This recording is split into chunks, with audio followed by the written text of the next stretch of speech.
কি করতে এসছিস এতদিন পর? যেই দেখলে আমি আমার নাগের সাথে ইনস্টাগ্রাম স্টোরি দিলাম অমনি চলে এলি বল আমার থেকে আমার নাককে ছিনিয়ে নিবি বলে। শীর্ষা, জেগে জেগে স্বপ্ন দেখিস না।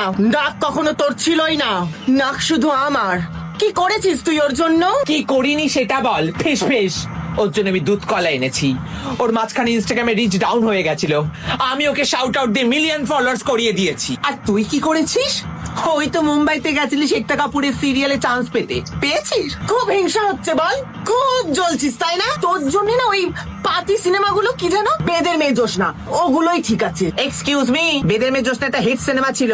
হ্যাঁ, আর সিনেমাটা আমার জন্যই হিট হয়েছিল। এখন আর বাংলা সিনেমাতে কাজ পাই না বলে বাজার পড়ে গেছে, কিন্তু তোর মতো টাকা পয়সার অভাব আমার নেই। নাক কখনোই টাকা পয়সা দেখে না, নাক শুধু দেখে রূপ আর মন, যেটার কোনোটাই তোর মধ্যে নেই। Excuse me, did you just say something you ওই তো না গেছে। তুমিই বলো, আমাদের মধ্যে তুমি কাকে ভালোবাসো? আমার গার্লফ্রেন্ড হতে গেলে তোমাদেরকে পরীক্ষা দিতে হবে। তোমাদের মধ্যে যে ভালো নাচবে সেই আমার গার্লফ্রেন্ড হবে। ওকে, শুরু করা যাক।